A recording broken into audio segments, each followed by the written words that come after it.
Ndugu zangu, uzinduzi huu tunaoshuhudia leo unatokea miaka zaidi ya 20 tangu kuzinduliwa kwa sera ya nje ya mwaka 2001 kule Ngorongoro tarehe 30 Aprili 2001. Hivyo basi nitumie fursa hii kuwapongeza wote mlioshiriki kufanya mapitio na kusahihisha sera hii tunayoizindua leo. Pongezi zangu za dhati kwa Mheshimiwa Waziri Mahmoud Thabit Kombo, mawaziri na manaibu mawaziri waliokutangulia na waliopo, management na watumishi wote wa wizara kwa kufanikisha upatikanaji wa sera ya nje toleo la mwaka 2004. Hongereni sana.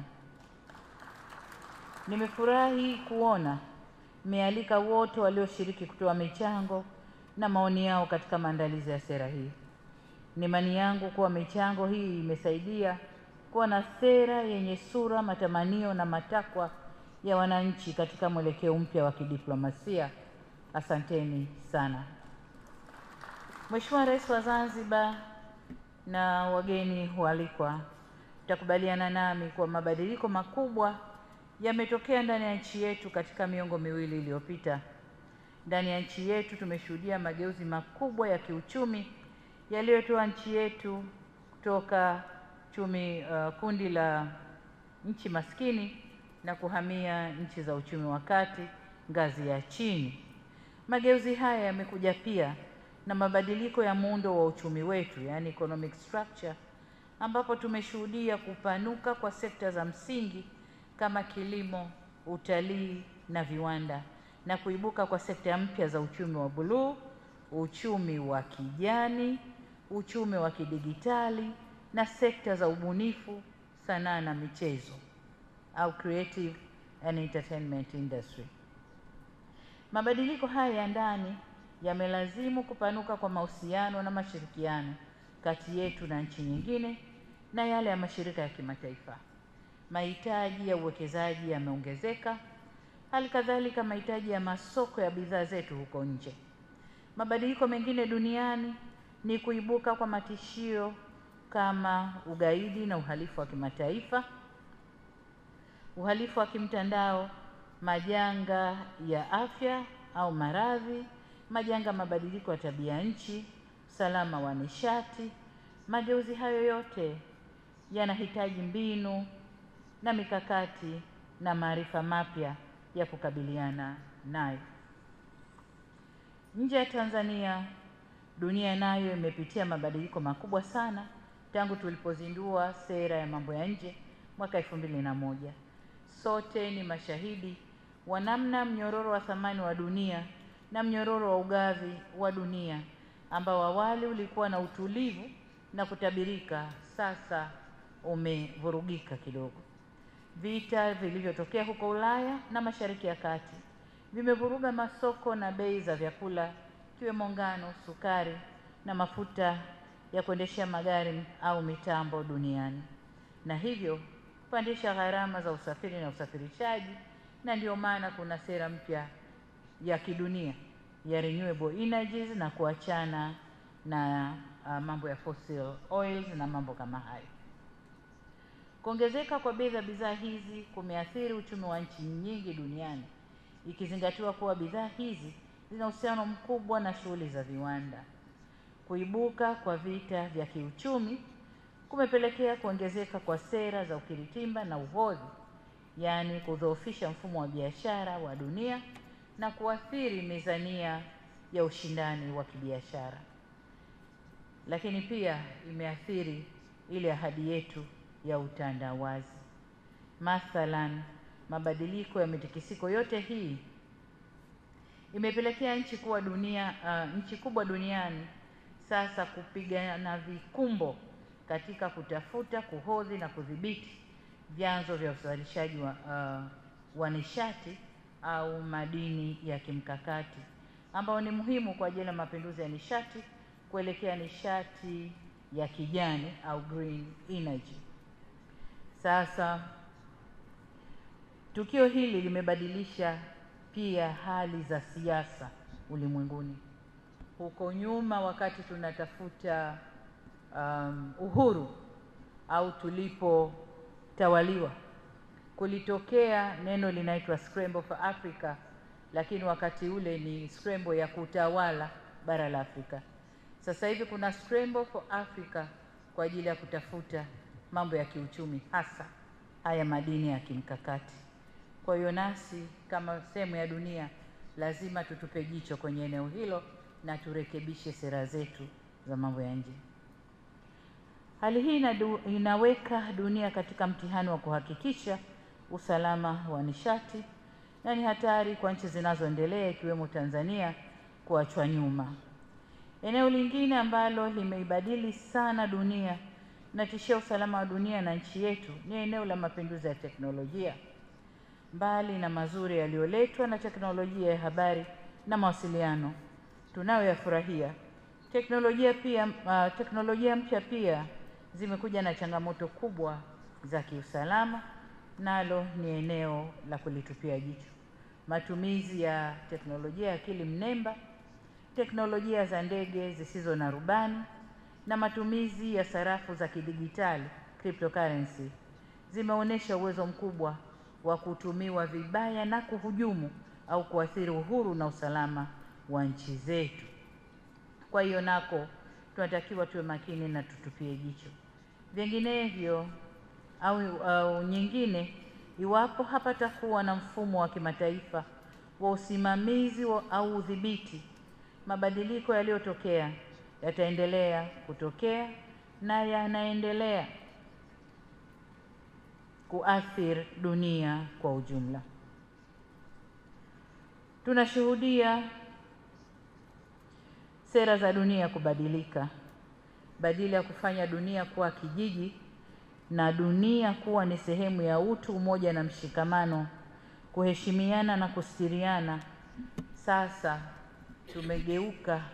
tumekuwa na sera za kujihami. Kila mmoja anajihami upande wake, na tunaweza kusema kwamba ule utandawazi tulioahidiwa kwa kiasi fulani umetufikisha pahali alafu ukatuachia. Sasa dunia imegawika kwenye makundi matatu makubwa: the Global West, Global East na Global South, ambazo zote zinakwenda na siasa tofauti za kuwindana na kuviziana. Kwa hiyo hilo linalazimisha nchi kama zetu kuangalia pia sera zetu za mambo ya nje. Mheshimiwa Rais wa Zanzibar na waheshimiwa wageni waalikwa, niliyoyaeleza hapa yanatulazimu kama nchi kujipangua na kujipanga upya kukabiliana na mabadiliko makubwa yaliyotokea na yale yanayokuja mbele yetu. Hatuna budi kuazima ile busara ya mzee wetu Mzee Ali Hassan Mwinyi aliyotuhusia kwamba hatuna budi twende na wakati. Alipozungumza na wazee wa Dar es Salaam tarehe 25 Februari mwaka 1991, katika hotuba ile alisisitiza juu ya umuhimu wa kwenda na wakati, na hayati Mzee Mwinyi alisema, na nanukuu, kwamba tabia ya wakati ni kama ile ya bahari. Bahari inakupwa na kujaa mpaka ukingoni mwa maji. Baadaye hukupwa pole pole mpaka kufikia wakati kawa maji yote yameshaondoka ufukweni. Samaki werevu huondoka nayo hayo maji wakati yanapoondoka, vinginevyo hupwelewa kwenye ufukwe. Yaani yakijaa maji samaki werevu huja nayo, na yakitoka maji basi samaki werevu huondoka nayo. Samaki watakaozembea kufuata maji watajikuta wamechelewa, wanatapatapa juu ya mchanga wakati maji hayo hayapo. Hivyo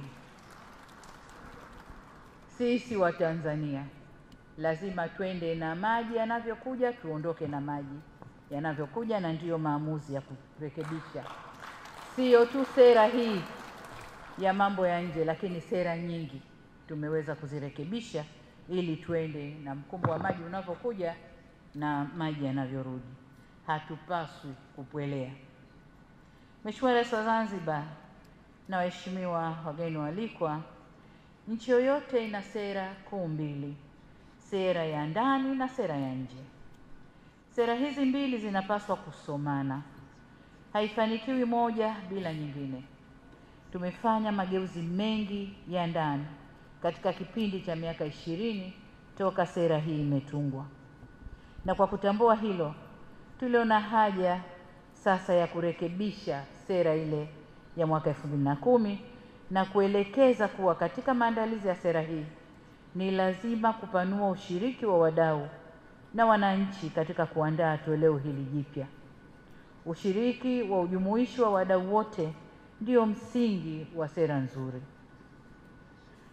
Nashukuru tena wizara kwa kufanya makongamano ya wazi ya kukusanya maoni ya wananchi na wadau mbalimbali yaliyorushwa mubashara katika televisheni zetu. Tuliruhusu pia maoni kutolewa kwa njia ya mtandao.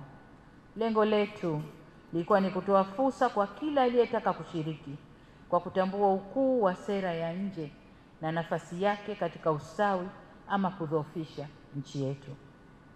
Tulitaka kila mmoja ashiriki kuandaa hatma ya nchi yetu. Sasa, mbali na kuhuishwa kwa sera hii, kuna hatua ambazo tumeanza kuzichukua ili kurekebisha wizara itakayoratibu utekelezaji wa sera hii. Baadhi amezitaja Mheshimiwa Waziri, lakini nataka niseme kwamba tuliunda kamati ambayo iliongozwa na Balozi Yahya Simba ya kufanya tathmini ya utendaji wa Wizara ya Mambo ya Nje na Ushirikiano wa Afrika Mashariki na kushauri juu ya aina ya mageuzi yanayotakiwa ambayo tumeanza kuyafanyia kazi. Lakini pili, tuliongeza idadi ya mabalozi wapya wakiwa na umri kati ya chini ya miaka 55 ili kuipa diplomasia yetu uhai mpya na endelevu kwa kujenga kizazi kipya cha mabalozi. Lakini tatu, tumepeleka maafisa wa kutosha katika balozi zetu nje. Kulikuwa kuna balozi zina watu wawili, balozi na mhasibu, huyu yupo yule hayupo, lakini sasa balozi zote zina watu, si wa kutosha kabisa, lakini zina watu wa kuendesha kazi zetu.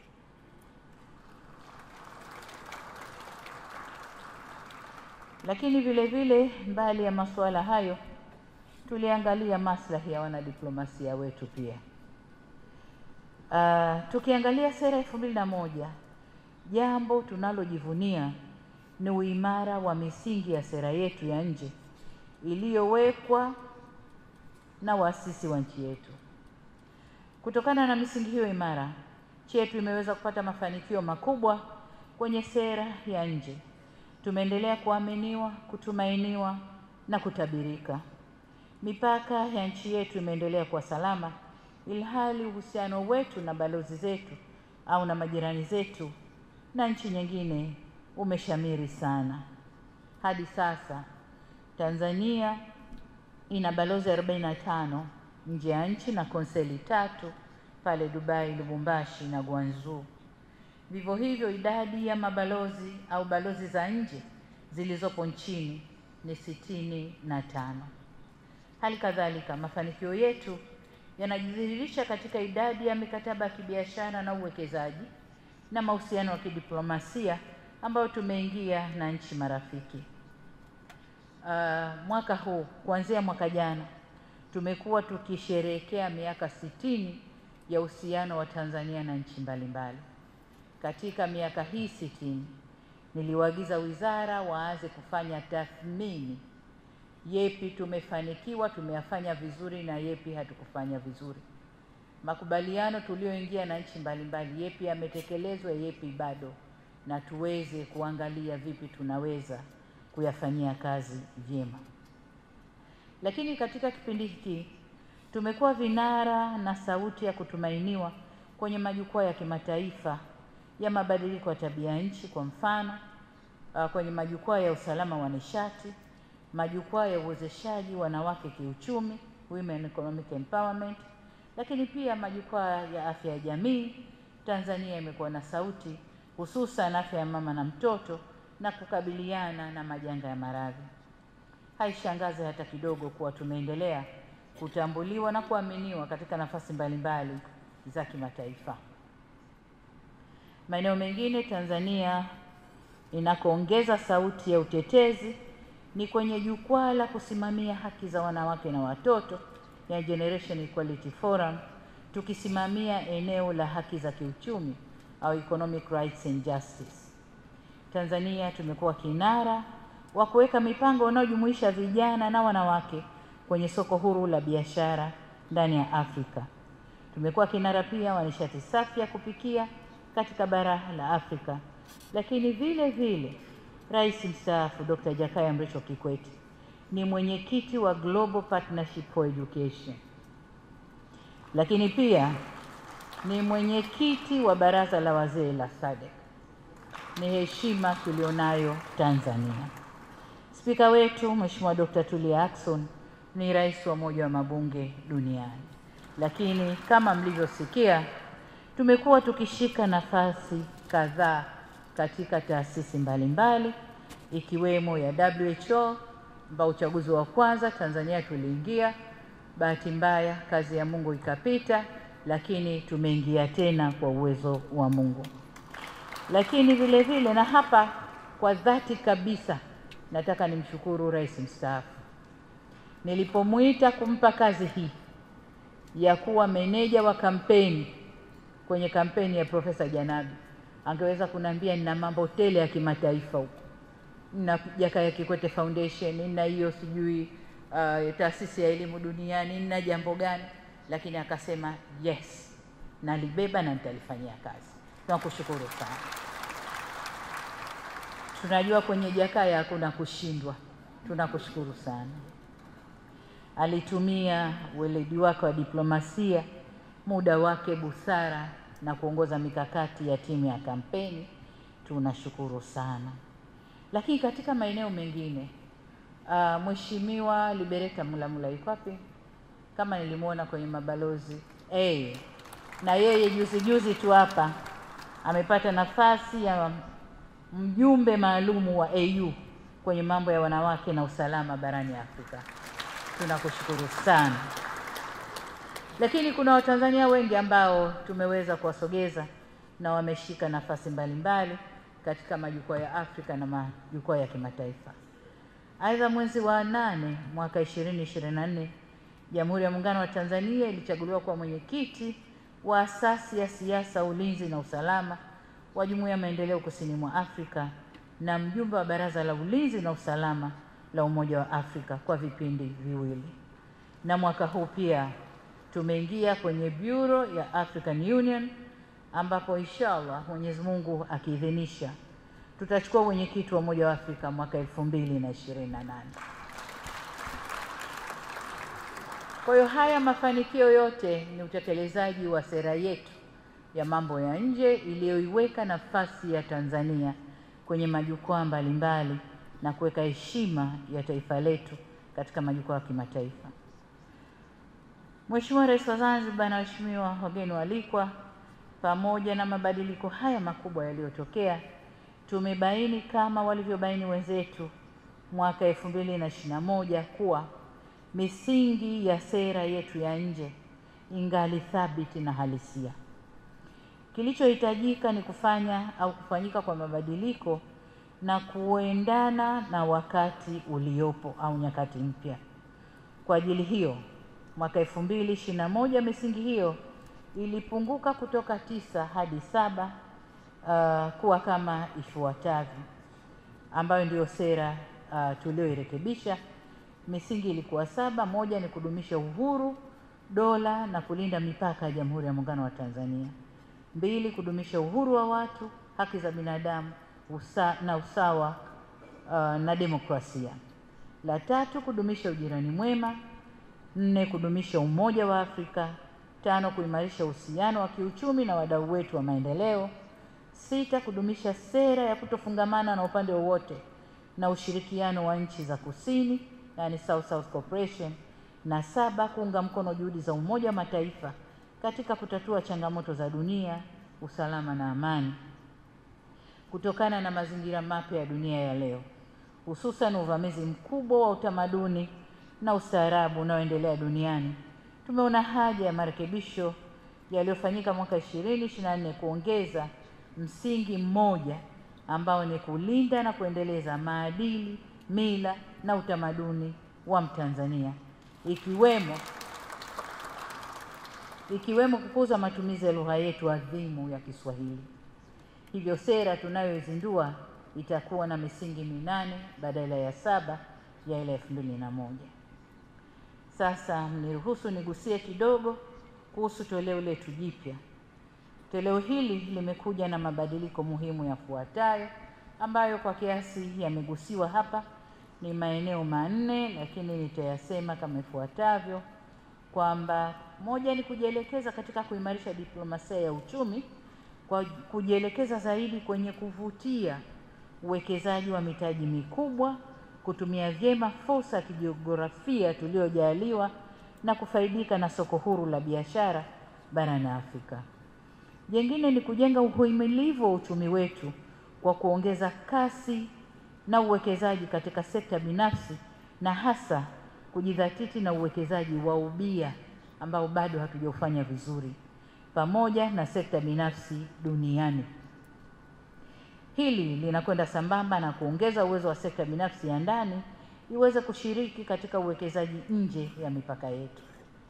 La tatu, kuendelea kukuza hadhi ya nchi yetu kwa kueleza mazuri tulionayo kiuchumi, kisiasa na kijamii, utajiri wa utamaduni wetu, mila na ustaarabu wetu na lugha yetu adhimu ya Kiswahili vitumike kama nyenzo ya kujenga nguvu ya ushawishi ambao ni muhimu sana katika kupanua masoko ndani ya bara la Afrika na nje ya bara la Afrika. Jambo jingine ni kukuza ushiriki wa Tanzania waishio nje, wenye uraia na wasio uraia wa Tanzania katika kuchangia maendeleo yao binafsi na maendeleo ya nchi kwa ujumla. Jingine ni kuangazia maeneo ya fursa mpya za mashirikiano ya maendeleo, ikiwemo sekta ya uchumi wa bluu, kama nilivyosema, uchumi wa kijani, uchumi wa kidigiti na maeneo mengine ikiwemo sekta ya madini ya mkakati, ili kupanua mawanda ya uchumi wetu. Jambo jingine ni kushirikiana na nchi nyingine na mashirika ya kimataifa katika kukabiliana na changamoto za dunia, ikiwemo majanga ya afya, matumizi mabaya ya teknolojia mpya, mabadiliko ya tabia nchi, uhalifu unaovuka mipaka na ugaidi. Jambo jingine, tutaongeza uwazi na uwajibikaji katika shughuli za kidiplomasia kupitia diplomasia ya umma, public diplomacy, kwa kutumia mifumo ya kidijitali. Lengo ni kuifanya nchi itambue kazi zinazofanywa na mabalozi wetu wanaoiwakilisha nchi katika maeneo mbalimbali duniani, na leo katika maonyesho nimeona wameanza kuifanya hiyo kazi, kuweka, wenyewe wanasema, dashboard ya kazi za wizara, whether ndani makao makuu au kwenye mabalozi. Tutakuwa na hayo madashboard, tutapata kuona. Nikawauliza dashboard Kiswahili chake nini, hawakuwa nalo. Nadhani mtatusaidia, dashboard Kiswahili ni nini? Kama ilivyosema awali, tumeimarisha wizara mambo ya nje. Huko nyuma wizara mlizoea kusema, na umesema waziri, kwamba ninyi ni waratibu tu, lakini ukweli ni kwamba nyinyi ni wasimamizi wakuu wa utekelezaji wa sera hii. Kwa hiyo kuna kazi kubwa ya kufanywa na nyinyi. Uratibu hauwavui wajibu wenu, mtaendelea kuisimamia na kuratibu sera hii. Lakini la 9, mazingatio mahsusi ya Zanzibar katika utekelezaji wa sera hii. Katika sera hii suala la ushiriki au ushirikiano wa kimataifa kwa upande wa Zanzibar limezingatiwa ipasavyo. Kubwa zaidi ni kwamba katika mabadiliko ya dunia hii, nchi sasa inaangazia fursa za vijana ndani na nje ya nchi. Sasa baada ya kusema hayo na kufanya mapitio yaliyomo katika sera, sasa nijielekeze kwenye maelekezo mahsusi kwa wizara na wadau wa sera hii ya nje. La kwanza, baada ya kuandaa mkakati wa utekelezaji wa sera hii, na kukamilisha mwongozo wa utekelezaji wa diplomasia ya uchumi utakao tafsiri sera hii. Hatua inayofuata sasa ni watake muendelee na utoaji wa mafunzo ya elimu au kutoa elimu ya sera hii kwa taasisi za umma kuhusu maudhui ya sera na namna yanavyogusa majukumu yao ya kila siku. Na hapa nimeona timu kubwa tu ya mabalozi wastaafu, lakini wamestaafu bado wana nguvu, wanaweza wakatumika kwenye kazi hii. Mkawapangia kazi maalum ya kukaa na sekta mbalimbali, sababu wizara mko bizi sana, wao wakaipitia vizuri sera hii na wakakaa na sekta mbalimbali kueleza majukumu yao kuendana na sera hii, na zaidi kupitia ule mkakati na kutafsiri kisekta kwa kila sekta inayohusika. Lakini waheshimiwa mabalozi wetu wanao tuwakilisha kule nje, wahakikishe wanaisoma na kuielewa na kuanza kutangaza mabadiliko haya chanya ya sera yetu. Kumbukeni, sera hii inatutaka kuwa na diplomasia inayowahusisha wananchi kwa kupata taarifa za utekelezaji wa kazi zenu pia. Jambo jingine, kwa kuwa utekelezaji wa sera hii sio jukumu pekee au sio jukumu la Wizara ya Mambo ya Nje peke yake, bali wizara hiyo ni mratibu na msimamizi mkuu, naziagiza wizara, idara zinazojitegemea, wakala za serikali na tawala za mikoa na serikali za mitaa kuhakikisha mnajumuisha malengo na mikakati ya sera hii katika mipango mikakati yenu na kuanza utekelezaji wake mara mwongozo utakapotolewa. La 4, kuendelea kulinda uhuru na heshima ya nchi yetu. Kama nilivyosema, kuna maendeleo makubwa ya teknolojia, na kwa kutumia teknolojia watu duniani wanaweza kufanya wanavyotaka, wanaweza kutusema wanavyotaka, wanaweza kutoa matamko wanayotaka. Niwaombe, katika matamko yanayotoka ni vyema wizara na vyombo vyetu vya ulinzi na usalama mkajibu kwa haraka, mkachukua hatua za haraka, aidha kutoa ufafanuzi, kukanusha, au kama ni la kweli kukubaliana na kuchukua hatua za kurekebisha. Lakini tusiwe shamba la bibi kwamba kila mtu anaweza kuja akasema analolitaka, lipo Tanzania halipo, watu wakajisemea tu. Lakini la pili, tumeanza kuona mtiririko au mwenendo wa wanaharakati ndani ya region yetu hii kuanza kuvamia na kuingilia mambo yetu huku. Sasa kama kwao wameshadhibitiwa, wasije kutuharibia huku.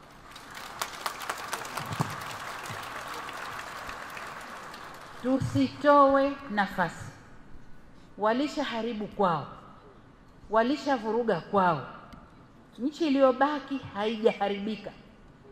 Watu wako na usalama na amani na utulivu ni hapa kwetu. Kuna majaribio kadhaa. Niwaombe sana vyombo vya ulinzi na usalama na nyinyi wasimamizi wa sera zetu nje kutoa nafasi kwa watovu wa adabu wa nchi nyingine kuja kutovuka hapa kwetu. Hapana.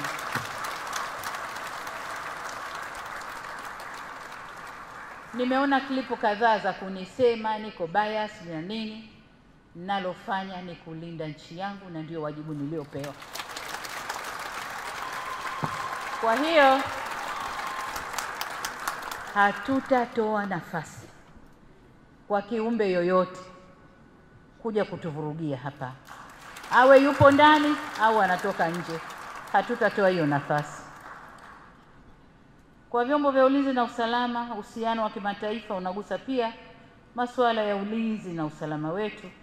Kipekee nitumie nafasi hii kuvielekeza vyombo vya ulinzi na usalama kuhakikisha kuwa usalama wa nchi yetu ndani na nje ya mipaka yetu unaangaliwa kwa karibu zaidi.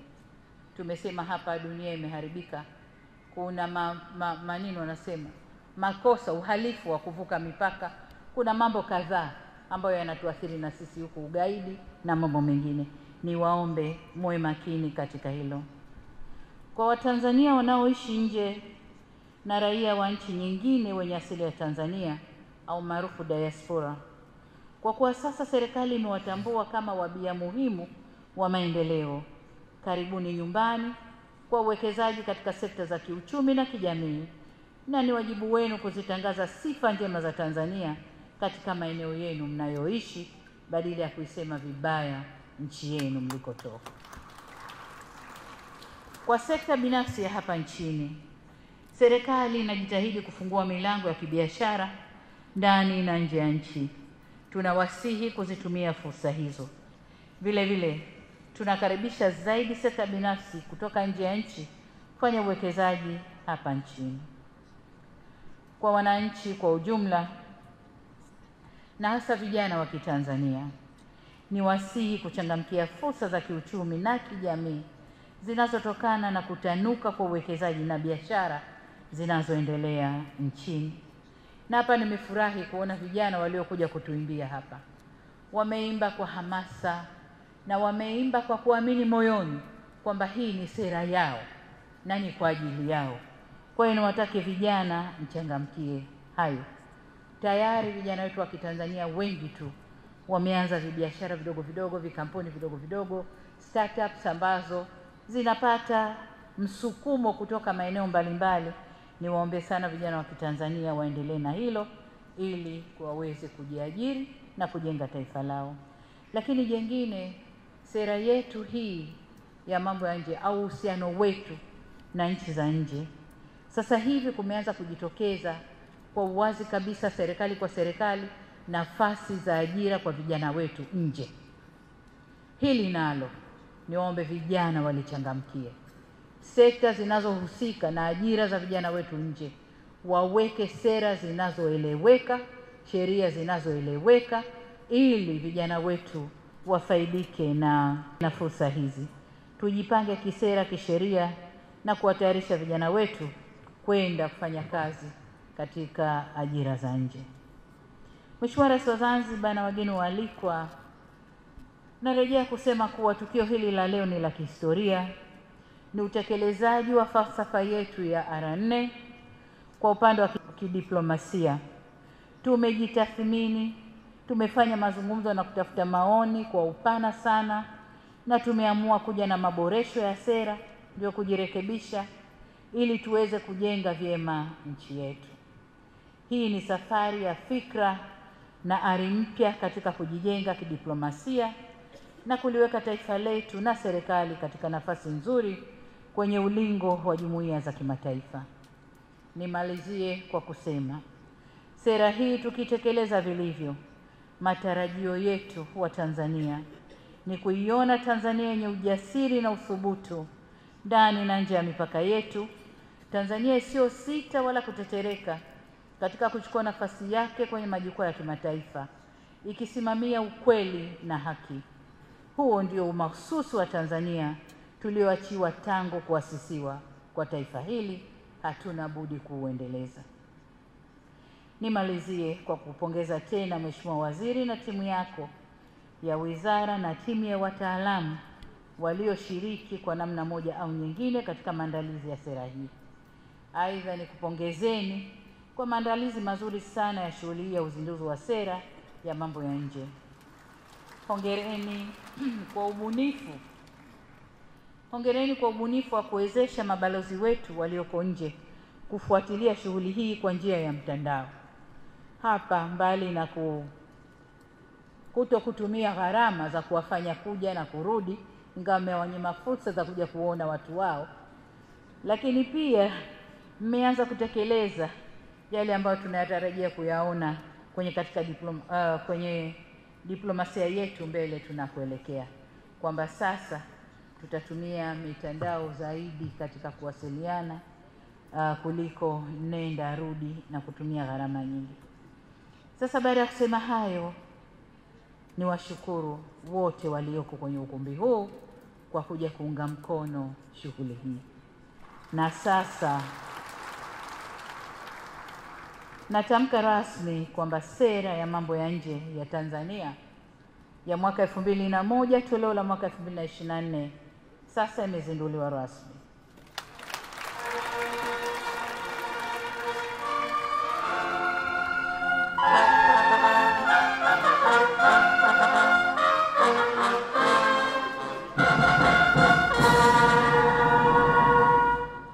Tumwombe Mwenyezi Mungu atubariki nchi yetu Tanzania, atubariki Watanzania wote.